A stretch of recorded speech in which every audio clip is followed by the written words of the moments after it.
गल करांगे अहम सुनवाई दी। कोरोना ते सुप्रीम कोर्ट दे विच अहम सुनवाई जारी है। वैक्सीन ते सुप्रीम कोर्ट ने केंद्र नूं सवाल पुछया है कि की सरकार लॉकडाउन ते विचार कर रही है। कोरोना दे नाल नजिठण दे लई किहड़े कदम चुके जा रहे ने। सुप्रीम कोर्ट दे वल्लों केंद्र सरकार तों ये सवाल कीते गए ने। सरकार 100% वैक्सीन क्यों नहीं खरीद रही। उत्थे भी कहा गया कि वैक्सीन विकसित करन दे विच सरकार दा भी पैसा लग्या है। जरूरी दवाइयां दा उत्पादन ते वंड क्यों नहीं हो रही। दरअसल अज अहम सुनवाई हो रही है क्योंकि जिवें लगातार देश भर दे विच कोरोना के खतरनाक अंकड़े खतरनाक रफ्तार जिहड़ी है वो लगातार जारी है। लगातार ग्राफ वाधा होया नज़र आ रहा है तो सुप्रीम कोर्ट भी इसनूं लैके सख्त नज़र आ रहा है। जिथे कि पिछले दिन ही पूरा नैशनल प्लान मंगिया गया सीगा केंद्र सरकार तो उत्थे ही अज कई सवाल किए गए ने। इस सुनवाई के दौरान केंद्र सरकार नूं सुप्रीम कोर्ट के वल्लों सीधे तौर पर कहा गया कि की सरकार लॉकडाउन ते विचार कर रही है।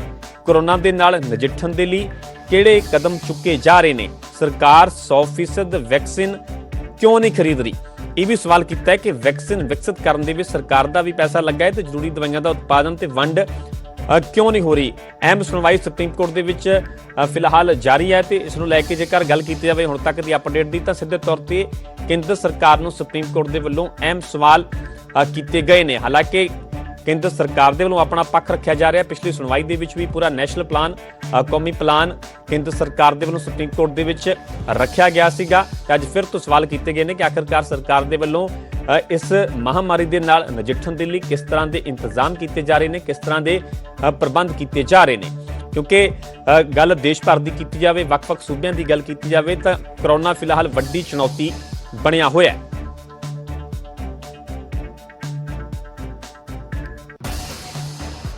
उधर लॉकडाउन के डर तो पंजाब तो प्रवासी मजदूरों की हिजरत लगातार जारी है। मजदूर वड्डी गिनती के विच घरां नूं परत रहे हैं ते इसका सब तो वड्डा असर लुधियाना दे विच वेखण नूं मिल रहा है, जिथे पंजाब की सब तो वड्डी इंडस्ट्री है।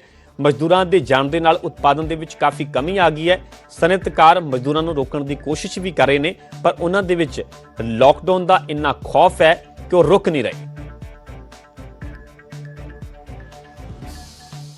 करते आप?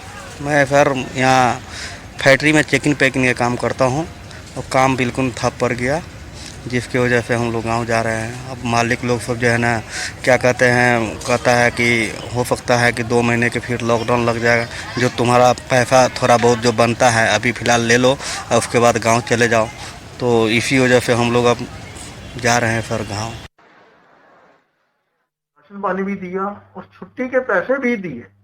उसके बाद में गवर्नमेंट की कोई हेल्प ना आने की वजह से ये तो उन्होंने कर दिया कि आपकी इंस्टॉलमेंट हम डेफर कर देते हैं, इंटरेस्ट नहीं लिया, लेकिन इंटरेस्ट छोड़ा नहीं।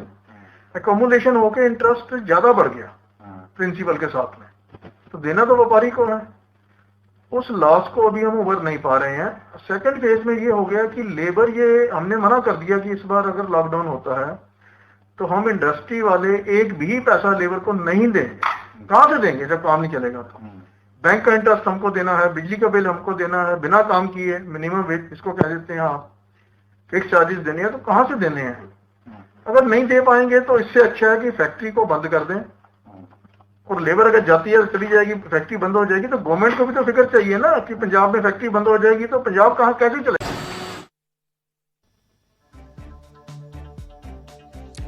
सो अपने आप दे विच एक वड्डी समस्या इंडस्ट्री वास्ते भी खड़ी हो गई है। पर गल प्रवासी मजदूरों की की जाए तो वो सीधे तौर पर उन्हों का यही कहना किते ना किते मन के यही खौफ है कि पिछले साल वर्गे हालात ना बन जाए, किते लॉकडाउन ना लग जाए। इस करके उस स्थिति बन तो पहला मजदूरों का कहना है कि अपने घरों तक पहुँचना चाहते हैं। इस करके प्रवासी मजदूर लगातार पलायन कर रहे हैं। क्योंकि गल लुधियाना की की जाए तो इंडस्ट्री का वड्डा हब है लुधियाना दे विच, ते उत्थे ही गल सनअतकारां दी कीती जाए तो सनअतकार भी काफ़ी निराश नज़र आ रहे हैं। क्योंकि जे मजदूर नहीं होणगे तो फैक्ट्री दे विच इंडस्ट्री दे विच काम किवें होवेगा, किवें प्रोडक्शन होवेगी, किवें उत्पादन होवेगा, ये भी अपने आप दे विच एक वड्डी समस्या वड्डी चुनौती है। इस करके सनअतकारां दी गल कीती जाए तो वो सरकार तो मदद की मंग कर रहे हैं। उन्होंने कहना है कि सरकार नूं भी इस मसले वल गौर करना चाहिए। तो उन्होंने यह कहना है कि जेकर इंडस्ट्री नहीं चलेगी तो फिर मजदूरों को किवें पेमेंट करनगे, मजदूरों को कित्थों पैसा देणगे। अपने आप दे ये वड्डी समस्या है। क्योंकि पिछले साल भी इस तरह की तस्वीर सामने आईयां सन, जो लॉकडाउन लगता है तो किवें पैदल ही हिजरत की जाती है मजदूरों वालों अपने सूबਿਆਂ ਦੇ ਵੱਲ ਆਪਣੇ ਘਰਾਂ ਦੇ ਵੱਲ ਤੇ ਇਸੇ ਕਰਕੇ ਉਹਨਾਂ ਦੇ ਮਨ ਦੇ ਵਿੱਚ ਖੌਫ ਹੈ ਕਿ ਉਹ ਸਥਿਤੀ ਨਾ ਬਣੇ, ਉਸ ਸਥਿਤੀ ਤੋਂ ਪਹਿਲਾਂ ਹੀ ਉਹ ਆਪਣੇ ਘਰਾਂ ਤੱਕ ਪਹੁੰਚ ਜਾਣ। ਦੇਸ਼ ਭਰ ਦੇ ਵਿੱਚ ਵੱਧ ਰਹੇ ਕਰੋਨਾ ਮਾਮਲਿਆਂ ਦਾ ਅਸਰ ਲੁਧਿਆਣਾ ਦੇ ਵਪਾਰ ਤੇ ਵੀ ਪੈਣਾ ਸ਼ੁਰੂ ਹੋ ਗਿਆ ਕਿਉਂਕਿ ਜਿਹੜੇ ਵਪਾਰ ਦੇ ਨਾਲ ਜਿਹੜੇ ਮਜ਼ਦੂਰ ਨੇ ਉਹਨਾਂ ਨੇ ਆਪਣੀ ਘਰ ਵਾਪਸੀ ਸ਼ੁਰੂ ਕਰ ਦਿੱਤੀ ਹੈ। ਤਕਰੀਬਨ 40% ਜਿਹੜੇ ਮਜ਼ਦੂਰ ਨੇ ਉਹ ਵਾਪਸ ਆਪਣੇ ਘਰਾਂ ਨੂੰ ਪਲਾਇਨ ਕਰ ਚੁੱਕੇ ਨੇ। ਕੀ ਕਾਰਨ ਨੇ ਇਸ ਦਾ? ਸਭ ਤੋਂ ਵੱਡਾ ਜਿਹੜਾ ਕਾਰਨ ਮਜ਼ਦੂਰਾਂ ਦੇ ਵੱਲੋਂ ਇਹੀ ਮੰਨਿਆ ਜਾ ਰਿਹਾ ਹੈ ਕਿ ਕਿਤੇ ਪਹਿਲਾਂ ਦੀ ਤਰ੍ਹਾਂ ਜਿਹੜਾ ਲੋਕਡਾਊਨ ਨਾ ਲੱਗ ਜੇ। ਦੂਸਰਾ ਜਿਹੜਾ ਹੈ ਕਿ ਜਿਹੜੇ ਮਾਮਲੇ ਜਿਸ ਹਿਸਾਬ ਦੇ ਨਾਲ ਵੱਧਦੇ ਜਾ ਰਹੇ ਨੇ ਉਸ ਦੇ ਨਾਲ ਜਿਹੜਾ ਹੈ ਕੰਮ ਕਾਰ ਜਿਹੜਾ ਹੈ ਉਹਨਾਂ ਦਾ ਕਾਫੀ ਜ਼ਿਆਦਾ ਜਿਹੜਾ ਪ੍ਰਭਾਵਿਤ ਹੋ ਗਿਆ। ਸਾਡੇ ਨਾਲ ਜਿਹੜੇ ਪ੍ਰਵਾਸੀ ਜਿਹੜੇ ਮਜ਼ਦੂਰ ਨੇ ਉਹਨਾਂ ਨਾਲ ਗੱਲ ਕਰ ਲੈਣੇ। ਹਾਂਜੀ, ਕੀ ਨਾਮ ਹੈ आपका? मेरा नाम अमानुल्लाह है। क्या काम करते हो आप? मैं सर यहाँ फैक्ट्री में चेकिंग पैकिंग का काम करता हूँ और काम बिल्कुल ठप पड़ गया, जिसकी वजह से हम लोग गांव जा रहे हैं। अब मालिक लोग सब जो है ना क्या कहते हैं, कहता है कि हो सकता है कि 2 महीने के फिर लॉकडाउन लग जाएगा, जो तुम्हारा पैसा थोड़ा बहुत जो बनता है अभी फ़िलहाल ले लो और उसके बाद गांव चले जाओ। तो इसी वजह से हम लोग अब जा रहे हैं सर गाँव। तो डर है कहीं ना कहीं दोबारा? है सर जो है ना डर। अब पिछले साल लॉकडाउन में मैं यहाँ फंस गया तो मकान मालिक भी मानने के लिए तैयार नहीं हो रहा था। वो भी कह रहे थे कि मेरा पैसा दो। सरकार ने फिर वादा किए थे कि मजदूरों ने किसी को जो किराएदार मजदूर हैं वो लोग को मकान मालिक किराया माफ़ कर देगा, लेकिन मेरे को 1 रुपया भी कोई मकान मालिक नहीं छोड़ा। जो लॉकडाउन के कर्ज मैं फ़िलहाल दूसरे महीने पहले मैं सधा क्लियर करके काम चला है तो क्लियर किया हूँ। अब बिल्कुल जो है ना काम भी ठप पड़ गया। मालिक बोलते हैं कि आगे पे गाड़ी आना जाना बिल्कुल बंद हो गया, तो तुम लोगों का काम मैं कहाँ पर दे पाऊँगा। तो इसी करके हम लोग गांव जा रहे हैं सर। कितने लोग चले गए अब तक?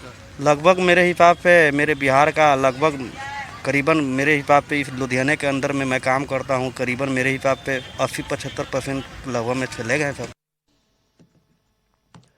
ਕੋਰੋਨਾ ਦੇ ਵੱਧਦੇ ਕੇਸਾਂ ਦੇ ਕਾਰਨ ਆਕਸੀਜਨ ਦੀ ਡਿਮਾਂਡ ਵੀ ਬਹੁਤ ਜ਼ਿਆਦਾ ਵੱਧ ਗਈ ਹੈ। ਸਿਰਸਾ ਦੇ ਵਿੱਚ ਆਕਸੀਜਨ ਸਪਲਾਈ ਕਰਨ ਵਾਲੇ ਸਟੋਰਸ ਦੇ ਬਾਹਰ ਲੋਕਾਂ ਦੀਆਂ ਲਾਈਨਾਂ ਨਜ਼ਰ ਆ ਰਹੀਆਂ ਨੇ। ਲੋਕ ਆਪਣਿਆਂ ਨੂੰ ਜ਼ਿੰਦਗੀ ਦੇਣ ਦੇ ਲਈ ਆਕਸੀਜਨ ਦੇ ਸਿਲੰਡਰ ਖਰੀਦਣ ਦੇ ਲਈ ਪਹੁੰਚ ਰਹੇ ਨੇ। जैसे जैसे कोरोना के पेशेंट बढ़ रहे हैं वैसे वैसे ऑक्सीजन सिलेंडर्स की डिमांड बढ़ गई है। और इस वक्त मैं मौजूद हूँ सुमित ऑटो होम। ये ऑक्सीजन गैस सिलेंडर्स के सप्लायर्स हैं और यहाँ पर लंबी कतारें लग गई हैं। तमाम जो पेशेंट्स हैं या हॉस्पिटल्स वाले हैं उनके परिवार के लोग लाइनों में खड़े हैं और इंतज़ार कर रहे हैं कि उन्हें ऑक्सीजन सिलेंडर दिए जाए। हालांकि किल्लत बताई जा रही है। लोगों की भीड़ को देखते हुए पुलिस की तैनाती भी यहाँ पर कर दी है और फिलहाल किल्लत कह रहे हैं कि किल्लत है, अभी पीछे से माल आने वाला है, लेकिन उससे पहले ही लाइनें यहाँ पर लग गई हैं जितने भी लोग हैं। हालांकि खाली सिलेंडर्स हम आपको तस्वीरें दिखाएं कि खाली सिलेंडर्स यहाँ पर लोगों से लिए जा रहे हैं और बाकायदा उनकी पर्ची काटी जा रही है। लेकिन अभी फ़िलहाल माल पीछे से नहीं आया है, लेकिन लाइनें लोगों ने लगा दी है। आप देख रहे हैं कुछ लोगों से हम बात करेंगे जो सिलेंडर लेने आए हैं। सर, आप सिलेंडर लेने आए हैं? Oxygen cylinder? ऑक्सीजन सिलेंडर लेने आए हैं कि इनके पेशेंट्स यहाँ पर अस्पतालों में हैं। आप भी क्या ऑक्सीजन लेने आए हैं यहाँ पर? आपको क्या कहा जा रहा है जी? ऑक्सीजन सिलेंडर नहीं है। तो कहाँ कोई प्राइवेट हॉस्पिटल में आपका पेशेंट है? नहीं, घर है सर, लंग्स फेलियर है उनके, 78 साल की उम्र है और ये ऑक्सीजन चाहिए उनको, फुल ऑक्सीजन है नहीं, तो अब भी ख़त्म है, वैसे ही पड़े हैं। तो यहाँ क्या कहा जा रहा है कि ऑक्सीजन की कमी? तो उन्होंने 1 घंटे के लिए बोला है, अभी 3 घंटे हुए मेरे को खड़े हुए हैं, ऑक्सीजन नहीं है। और भी बहुत से लोग हैं जो ऑक्सीजन लेने आए हैं, हालांकि बात नहीं कर रहे। बाबू जी, आप भी ऑक्सीजन लेने आए हैं? हाँ जी, हाँ जी। कहाँ पेशेंट कौन से हॉस्पिटल? मेट्रो में जी। क्या कह रहे हैं डॉक्टर्स? क्या डॉक्टर साहब कहते हैं ऑक्सीजन का सिलेंडर लाओ और घर ले जाओ, छुट्टी है शाम तक। क्या कल रात से स्थिति इस तरह की बनी? हाँ, रात में इसी तरह से थी। 23 तारीख से एडमिट है। आपके साथ भी पेशेंट हैं, क्या बता रही हैं? हाँ जी, हाँ जी, हमारा पेशेंट 23 तारीख से एडमिट है मेट्रो हॉस्पिटल में और अब डॉक्टर साहब कह रहे हैं कि इसको घर ले जाओ, ऑक्सीजन की ज़रूरत है, वो आप खाली सिलेंडर ले जाओ और भरा के यहाँ से ले जाओ। पर्ची बनवा दी है डॉक्टर साहब ने, सिलेंडर लेने के लिए आए हैं हम, ऑक्सीजन लेने आए हैं। तो कब से आपको दिक्कत हो रही है? कब से डिमांड? हम 1 घंटे से यहाँ खड़े हैं जी। रात को भी दिक्कत थी या रात है ऑक्सीजन थी? रात को दिक्कत थी, रात फिर हॉस्पिटल में था पेशेंट जी, हमारा ब्रदर ही है। तो बिल्कुल बता रहे हैं ये जितने भी पेशेंट्स के साथ जो लोग आए हैं वो बता रहे हैं कि ऑक्सीजन की किल्लत हो रही है। लाइनें लगाकर यहाँ पर खड़े हैं और इंतजार कर रहे हैं कि ऑक्सीजन आएगी। हालांकि प्रशासन की तरफ से तमाम कोशिशें की जा रही हैं कि ऑक्सीजन की कमी को ना आने दिया जाए, लेकिन फिर भी डिमांड बढ़ी है और उस वजह से शॉर्टेज हो रही है। सिरसा से नकुल जसूजा, न्यूज़ 18।